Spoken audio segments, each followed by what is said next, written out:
The Cosmonaut and the Egg. It's December 1990, and I'm a student at the Royal Observatory on Blackford Hill, just south of Edinburgh. I'm doing a PhD in observational cosmology and studying objects called quasars, luminous centres of very distant galaxies, and thought to be powered by supermassive black holes.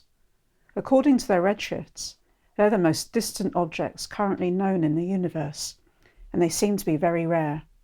In 1990, thousands of galaxies are known, but only a few hundred quasars. You can never see a quasar with your naked eye. The brightest quasar is over 100 times too faint to be seen by anyone standing in a dark field, their face tilted up to receive ancient light first emitted billions of years ago.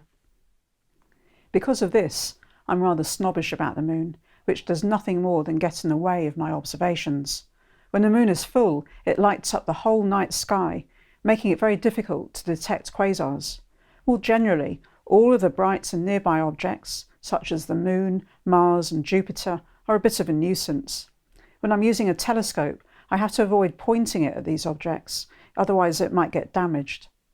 During my studies, I become adept at tuning the output of the telescope and seeing a quasar swim blurrily into view on the screen, reminding me of Keats' poem on looking into Chapman's Homer. Then felt I like some watcher of the skies when a new planet swims into his ken. The quasar appears as a smudged white dot against a dark backdrop, a dot that is constantly trembling as it moves across the sky and is tracked by the telescope. In 1990, some seemingly permanent aspects of life are, in fact, rapidly changing.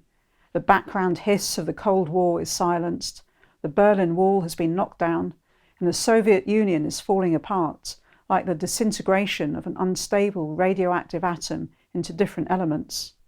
At the end of that year, the observatory receives a visit from a woman. Like the distant objects I study, I know a single fact about her, but it's a very important one. She is Valentina Tereshkova, and she was the first woman in outer space.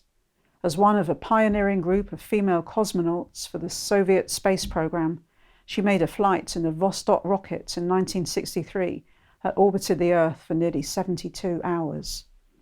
I'm one of 3 students who have been asked to show her around. Unlike some other people there, such as the observatory director and Astronomer Royal for Scotland, Malcolm Longair, I don't speak any Russian, and I don't know anything about Valentina Tereshkova's home country, apart from the fact that maps of it are now out of date. Russia is a diagram that now has to be corrected in the light of new information. Is she here by herself, or is she accompanied by officials from, say, the Russian embassy or some other less visible organisation? I don't remember shady men in ill-fitting suits tagging along behind her. There may have been more dog walkers than usual on Blackford Hill, and some of them may have been fitted with earpieces. But in midwinter, this late afternoon is already dark, and we can't see what's going on out there. When I'm introduced to her, her expression is guarded. She is here because she has been asked, and it is therefore an honour, although maybe not a particularly enjoyable one, or even a comprehensible one. She seems to speak hardly any English. I've been instructed to show her around the 2 towers that stand at either side of the main building. Each of these towers houses an old telescope that is no longer in use because we don't actually do any observational work here in Edinburgh. We go to distant observatories on the tops of mountains in the Canary Islands, Australia, Hawaii and Chile. Maybe it's because Valentina Tereshkova doesn't understand what I'm talking about that I start telling her the story of how, in 1913, the observatory was targeted by suffragettes who planted a bomb at the base of the West Tower. In the subsequent explosion, no one was hurt, apart from the unknown woman who left the bomb in a pottery container. But the telescope, the precision clock needed for astronomical observations, and the building itself were all damaged. The tower still has a visible scar interrupting the regular pattern of bricks, like the dark vein of dust running through the Milky Way. I don't tell her about the trail of blood that led away from the bomb explosion and down Blackford Hill before it was lost in the trees. Neither do I tell her about the handbag found at the scene, which contained some currant buns and a note fastened to it by a safety pin with the suffragette slogan, "Deeds, not words." I'm not sure why I leave out these pieces of information. They sound sufficiently revolutionary to be interesting to a Russian cosmonaut.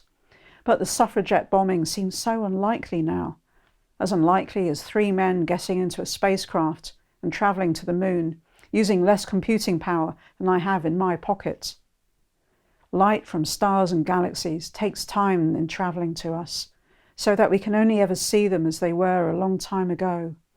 Even the moon is always viewed by us here on Earth as it was a second in the past. In astronomy, the present moment is such a fragile quantity moored to a tiny planet, unless you manage to escape that planet. The suffragette bombing is an inconvenient fact of the past, and a bit like the moon itself, it gets in the way of how we view the world because we don't understand it. Why was the observatory targeted by suffragettes? Nobody knows. We can only guess. We can only construct a model around the facts. I want to ask Valentina Tereshkova what it was like for her, but I'm not sure what I mean by this, even in English. My question is too vague and unscientific to be voiced. Instead, I show her the piece of shrapnel from the bombing and the plaque that commemorates it. We're standing in the curved stairwell at the bottom of the West Tower. From here, we can't see where we're going as we walk up into darkness. At the top of the tower, we encounter the telescope sitting in the enormous shadowy space. It's been unused for decades. It's an antique now.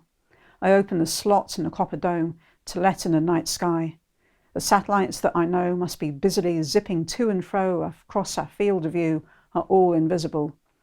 Here at the observatory, we see only lights slung out from objects that are mostly invisible, and we transform this light into measurements of information and theories. Equally, my memory of this occasion consists of neuron flashes, individual moments that need to be strung together in the theory of a narrative.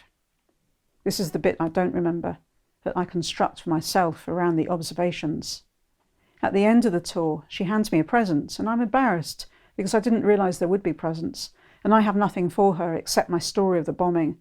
Perhaps that is enough to exchange an object for a historical fact. Her gift to me is an egg, a perfectly blown and hollow egg. Its lack of weight is the most surprising aspect. I have to hold it in one cupped hand because I can't put it in my jeans pocket. Now I can imagine her high in the air over the world, sitting in her narrow and uncomfortable seat and cradling the egg in her lap. An egg that is nothing but a shell, a container, a protector against the rest of the universe, like a spacecraft.